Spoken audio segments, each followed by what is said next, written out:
Umuntu TV tubitayeho.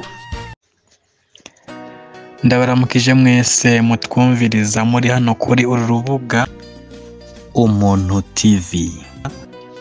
Ndaramukije mwese abavugishwa b'Uhoraho, namwe abakozi b'Uhoraho mukora mu ruzabibu. Ndabifuriza amahoro n'ivyiza no kugubwa neza. Mfise ikibazo kuri icigisho ca Butoyi ariwe Yakobo. Ndashaka kubaza Isaac, uravuze yuko Abayasharawani,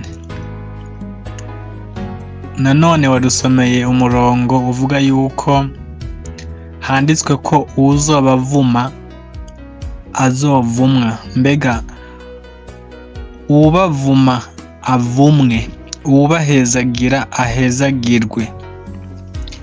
Hama nshaka kubaza niba uyu murongo ugendanye n'ukuri nk'uko Uhoraho yabivuze nyene muri uwo murongo, niba ari ukuri canke niba ari uwongewemwo. Kubera ko turabona ko hari n'undi murongo wadusomeye uvuga yuko umurongo wadusomeye uvuga yuko ico gikoko gituka ababa mw'ijuru kikarogota no kw'ihema ry'Uhoraho. Hanyuma mu nsiguro watanze wavuze yuko gutuka ababa mw'ijuru bingana no kubita ayandi mazina. Mbega bakabakura kw'izina ry'Abaheburayo bakabita Abahutu, bakabakura kw'izina ry'Abahamu bakabita Abatutsi. Rero nshaka udusobanurire mu mwanya muto bishoboka kuri aho hantu ijambo rivuga yuko uwubavuma avumwa, hanyuma tukabona yuko abaje kubatwara bakabagira inyagano n'abo babatutse, niba koko uwo muvumo warababaye ko canke ko turindiriye kuzobabako. Kuko nk'ivyo tubonesha amaso, abo batwaye Abayasharawani bakabagira inyagano, bakabatwara mu bindi bihugu, bakabakubita, kandi iwabo baratunze, bafise ibihinda, amazu meza. Ese koko uwo muvumo uvuga canke uwo muvumo wanditswe muri Bibiliya warashitse? Turindire kuzoza. Iryo jambo ni iry'ukuri, niryongewemwo ukuri kuri hehe? Reka ndakuramutse mwene data Rukundo, mahoro cyane. Kibazo kijanye n'ubutumwa twariko dutanga ku cigwa ca Butoyi cerekana ninde Yakobo uno munsi. Abo kwa Yakobo nabahe? Twaraberekanye, ushobora kuyaga nabo, ushobora kuvugana nabo. Reka nizere ko ushobora kubabona neza cyane, barahari. Hanyuma rero niho nagiye guherahereza ku majambo avuga ati rero ababo kwa Yakobo nibo miryango 12 kandi nibo marembo 12. Wakwizera utakwizera ntushobora kubasimba ngo ushikire umucunguzi Aymanuahaya utabanje guca kuri bo, kuko nibo marembo. Bobo baca mw'irembo ryitwa Aymanuahaya mu mucunguzi. Babwiwe ko bakenera kwinjira baciye mw'irembo Aymanuahaya, kuko aribo bari muri Aymanuahaya, niwe yabahawe, niwe yaje kubapfira. Rero binjira muri we. mugabo abandi bantu batandukanye, kuko murazi ko abantu batandukanye, kuko Ayimana yacaguye yatoranije ubwoko bumwe kugira ngo bube ari bwo acamwo. Mugabo ayandi mahanga Edomu atarimo, kugira bashikire Ayimana nuko babanza guca mu marembo y'abo bantu, iyo miryango 12. Rero mwayo marembo 12 hariho bariyeri. Iyo bariyeri lituguruwe n'abo bantu, amahanga kugira ngo ashobore gushikira umucunguzi, ategerezwa kwinjira mwaya marembo, guca mwaya marembo. Rero aya marembo yugururwa na beneyo, imiryango 12 y'abayasharani nibo bayugurura. Rero wo kwizera utokwizera, uvuga yuko wosimba ugasimba amarembo kugira ngo uje kugwa ku mwami Ayimana umucunguzi w'abayasharani, no kuvuga ugasimba kugira ngo abayasharani ubaceko, kugira ngo uduge mpaka ku musaraba kuri Ayimana ngo uza kwizera Ayimana mugabo utabanje guca muri aya marembo. No kuvuga ibyo mupfa n'aya marembo bitaravaho, Ayimana ntushobora kumushikira, kuko aba bagize aya marembo nibo basirikare ba Ayimana. Rero bafise ibigwanisho byose byo kugwanya uwoza aje direct gushika kuri Ayimana. Rero kugira ngo ushike kuri Ayimana umucunguzi w'abayasharani, nuko ubanza guca kuri aba bagabo bitwa abahutu, bavuzwe ngo n'abahutu kandi Bibiliya ibavuga yuko ari abaheburayo, ukabanza ukikiranura nabo. Muri Bibiliya ibyahishuriwe Yohana igice cya 13 ku murongo w'10, mu Cyongereza havuga ngo he that leads into captivity shall,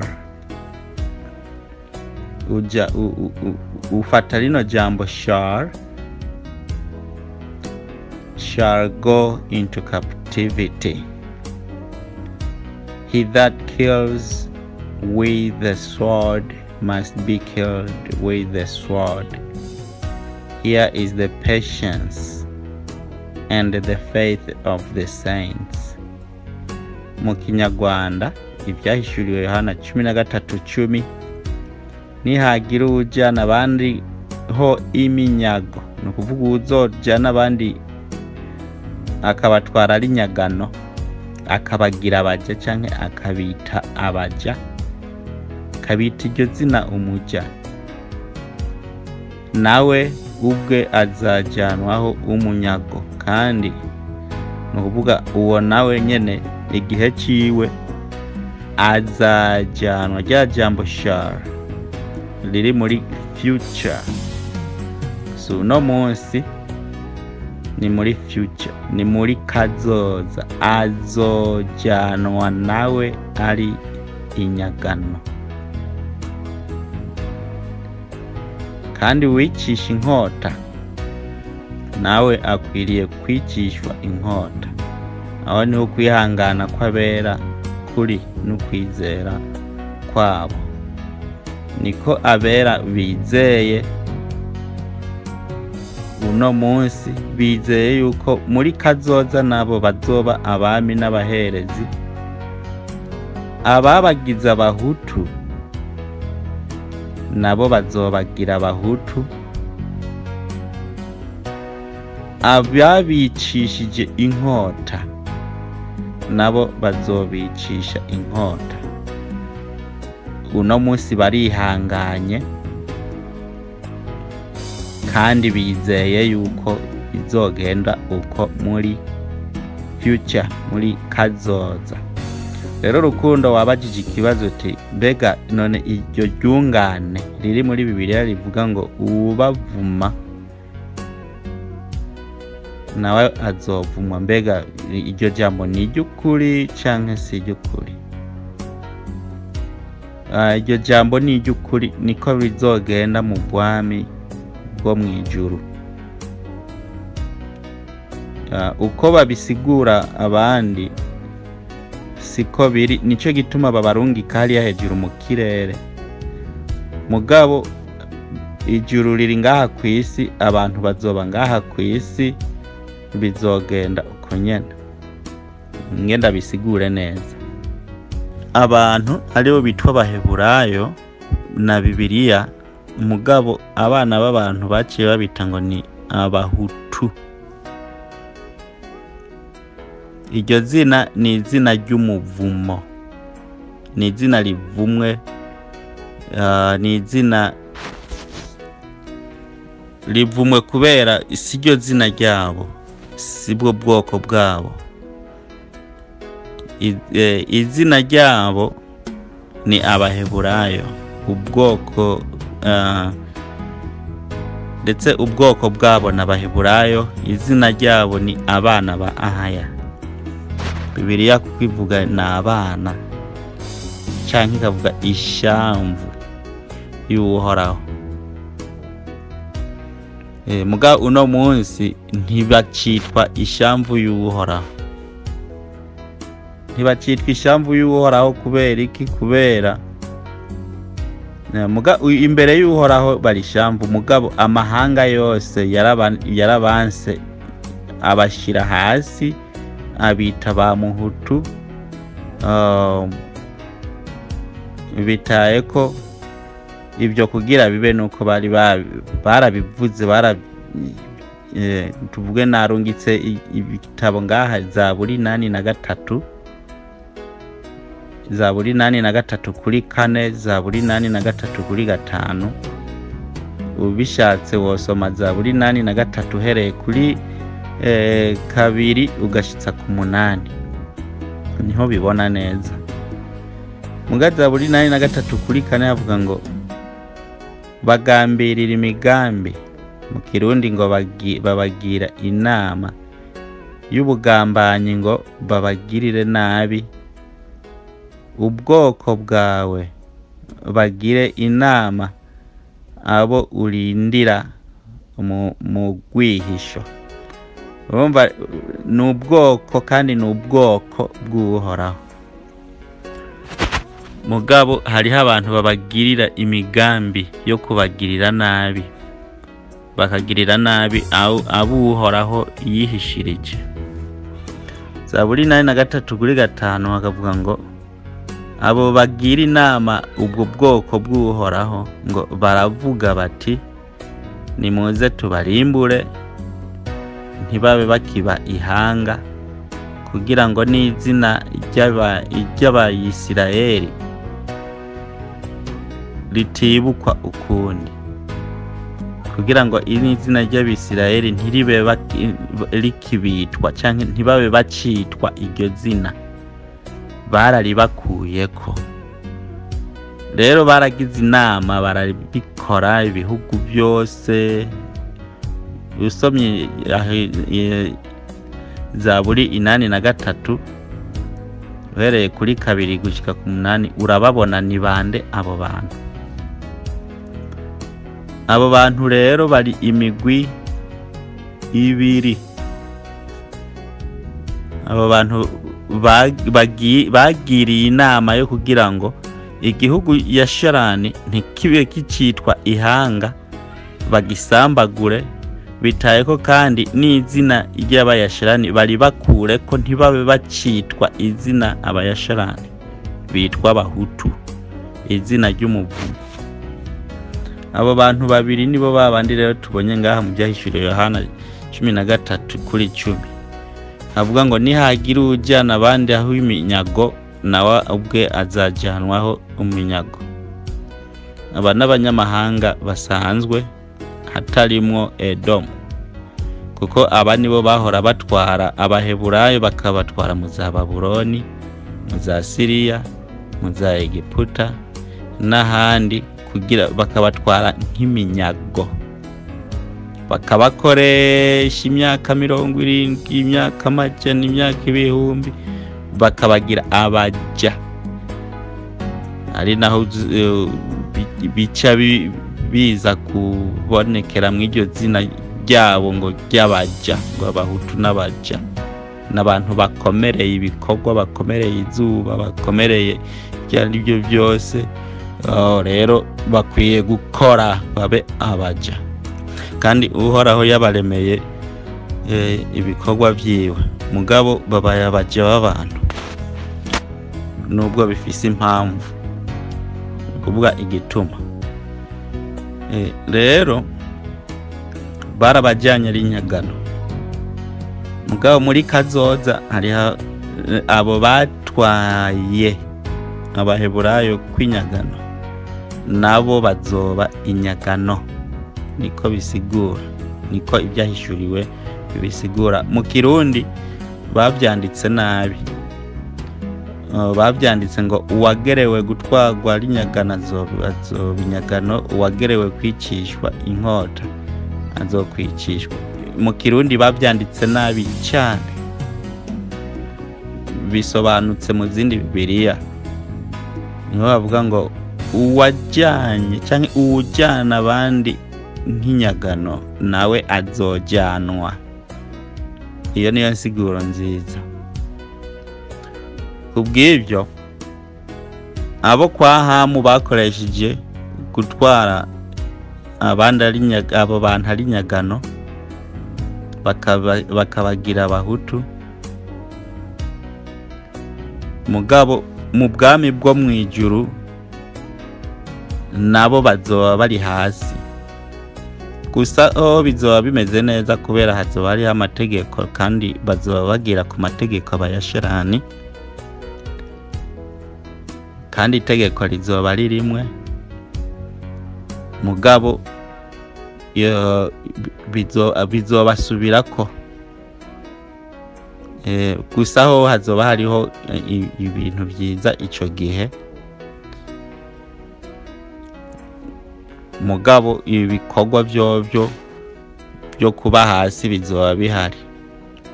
Bizoba bihari na cyane cyane ku miryango nyamukuru yakoze ico gikorwa cyo kudandaza no kugura Abaheburayo babadandaza mu bintu nk'ibyo canke babakoresha. Abantu bazoba bahiriwe gato n'abatabyinjiyemwo mu gukora ico gikorwa. Mugabo mu miryango yakoze ico gikorwa cyo gukoresha Abaheburayo, ubwo nigo rutonde, ni muri kazoza nabo bazoja mu buja. Nabo bazoba mw'ico gikorwa. Arega hazoba hariho kurya, hazoba hariho amasahani, kozi amasahani, amabomba azoba hari, hazoba hariho gutwaza imodoka, hazoba hariho amavoka azoba hari kugira aronka abayamanura. Imyembe nayo nyene izoba ihari, arega ntizokwimanura. Ndiko mvuga ucumenga ndiko ntitura iby'ijuru, ariko iby'ijuru ntibizosumba ibyo Adamu, ubuzima Adamu yarabayemo. Umwambaro wa Adamu yatakaje ni ugomba kugaruka kuri Adamu, nujya nyene ntuzoba wahindutse.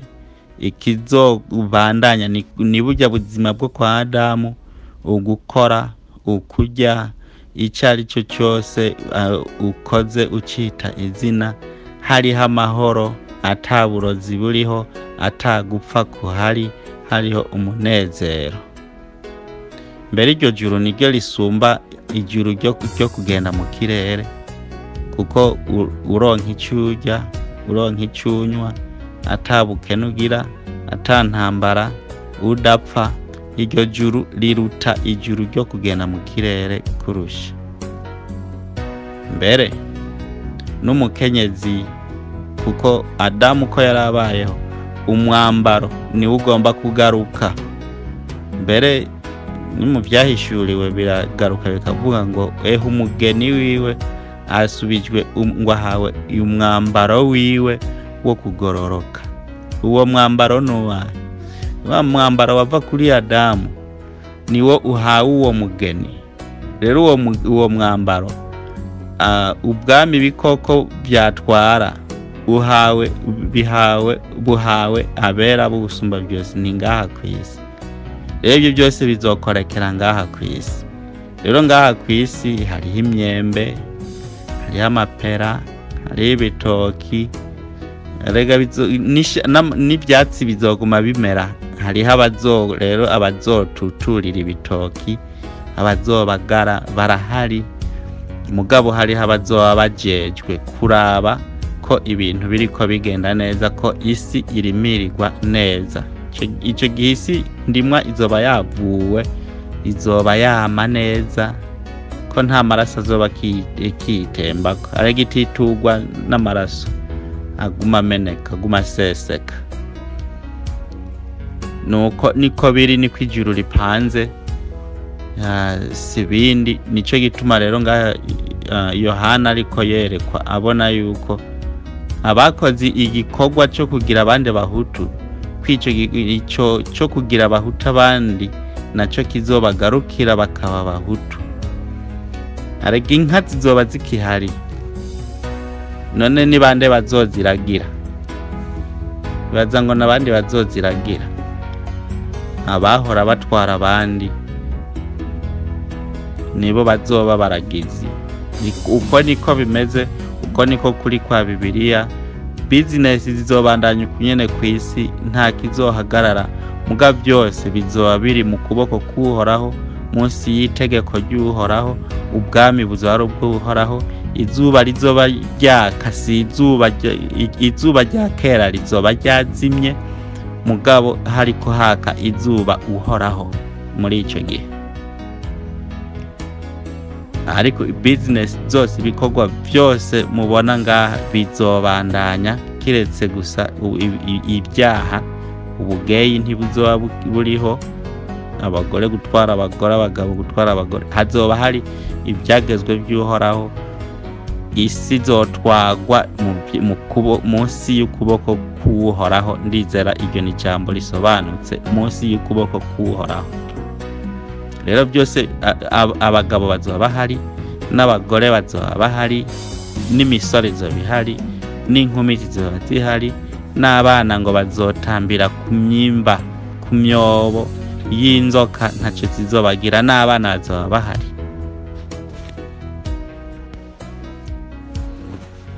Rero nuko niko bizogenda mwene data Rukundo.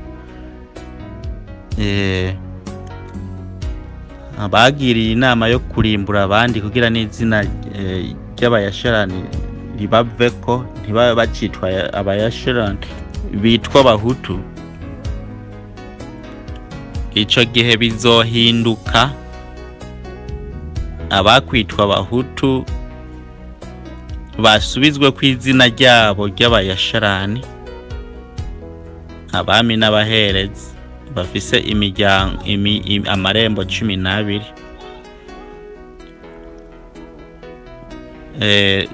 Hanyuma abahora bita abandi abahutu nabo bace bitwa abahutu muri ico gihe. Bisobanura abakozi canke abaja.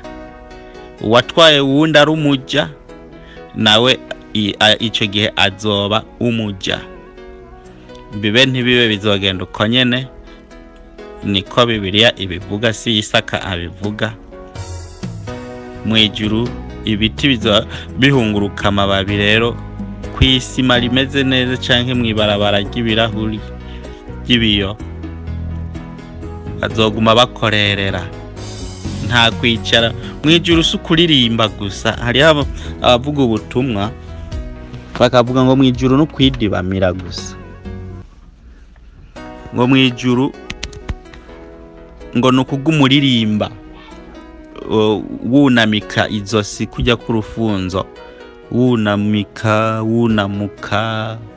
ugumuhimbaza. Hari n'abavuga ngo ururirimbo rumwe ruzotwara imyaka 1000. Ibyo siko bimeze. Bavuze ko mwijuru bazokwama baririmba, ntibisigura kwama baririmba, bisigura mwijuru hari amahoro, kuko kuririmba bisigura amahoro, icyo bisigura.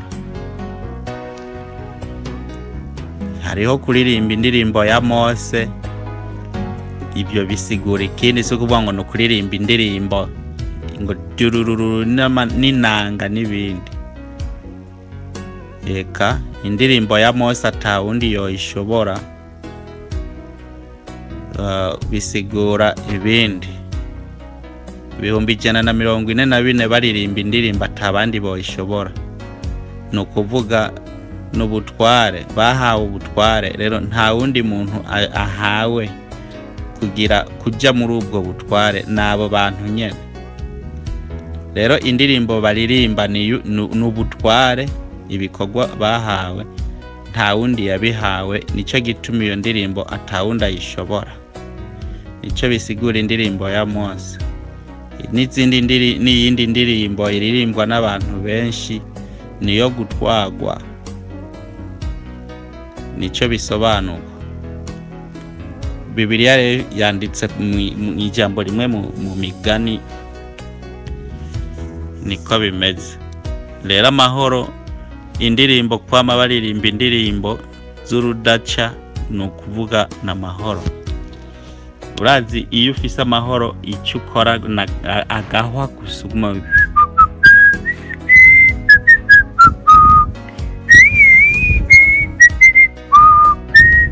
aho ubu ufise amahoro kabisa neza cyane gose. Rero indirimbo zo mwijuru nukuvuga n'amahoro. Rero ibintu byose bizoba bibandanya, ibyari hasi bizoduga hejuru, nukuvuga bari hasi bazoba hejuru, abari hejuru bamanuke baje hasi. Muga Edomu gusa ntarimo. Edomu uwe bavuze ngo uwicisha inkota nawe azokwicishwa inkota. Urumva abantu babiri baratandukanye. Hariho abazoba baja, bo bazobaho. Kuba umuja kandi noremesha abantu, uriyubakira inzu ukagira gute, ukamenya ko hariho akazi ukeneye gukora ibintu nk'ibi. Uwo nturumwami nturumuhereza. Rero urabaho neza, urashobora gutunga imodoka, urashobora gutunga inka, urashobora no gutunga ibyo ari byo byose, mugabo ingabire wahawe ukayikora. N'abantu benshi bize amashure menshi cyane, ashobora no guhembwa amahera atari make, mugabo aguma akora, akaguma gukorera kajya kazi mu gishingo cyo kwikoresha. Kubera ibyo ntiyabihawe, yahawe kwiga amashure menshi yo kugira ngo azokore icyo gikorwa neza. Ni impano rero umuntu aba yarahawe, niko bizogenda. Abantu bazohabwa izo mpano. Rero aba bantu babiri, umwe ahawe kuzoba icyo, uwundi ahawe kuzokwicishwa inkota, kuko yicishije inkota. Icyo uza kuraba ninde yarazwe inkota, ninde uwo nawe. Rero ni kenshi Bibiliya bivuga yuko azopfa, nta mahirwe afise. Hariho ufise amahirwe wewe ko azoshobora kuba muri captivity, ko azoba umuja, mugabo abeho ibandanirize n'ubuzima. Mugabo uwarazwe inkota agakoresha iyo nkota, kwicisha iyo nkota, we arazwe. Tugize iminsi tumwiga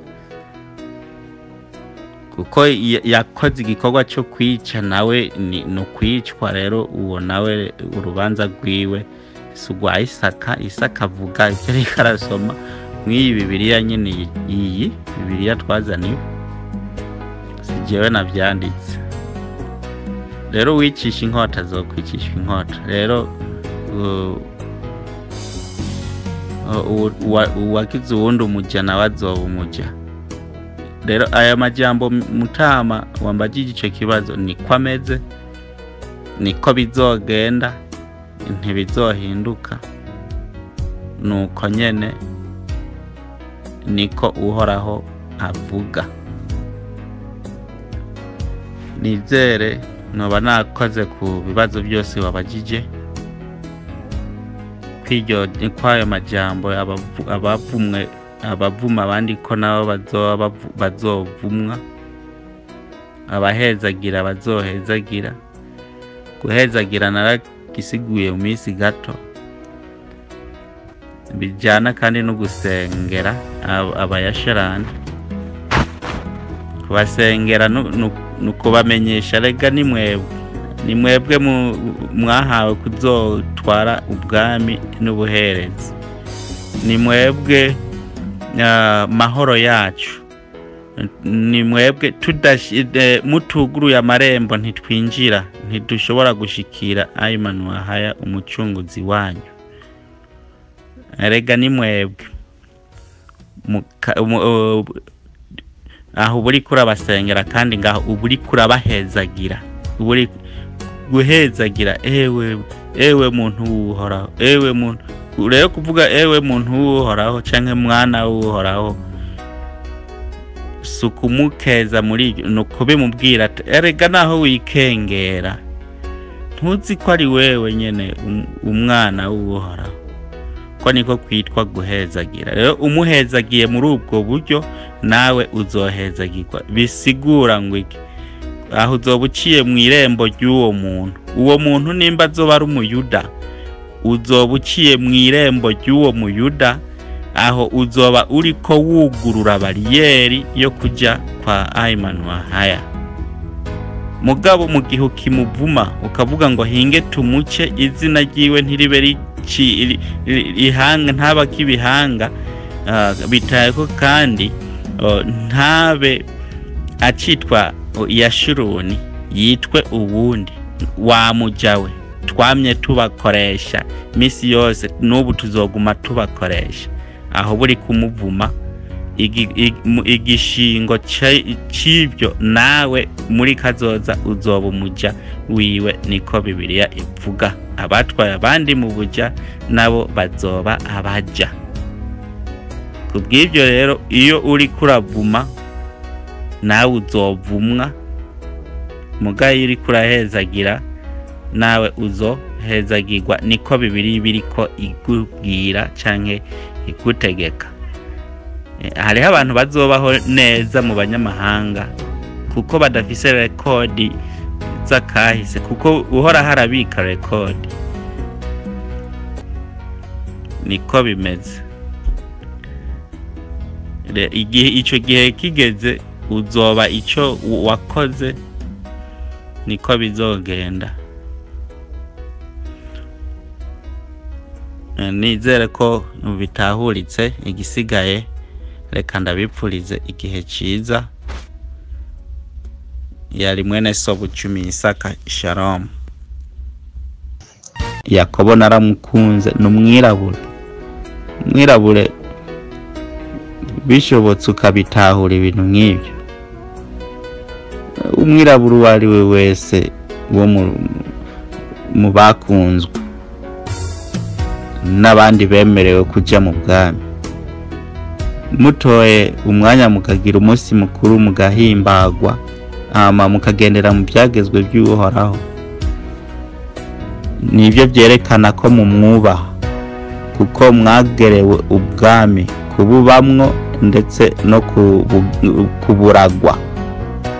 mwoba murafata agacupa k'umutobe mukigina iyo nshinzi, mukigina n'urwo rukundo, byoba byiza cyane rwose.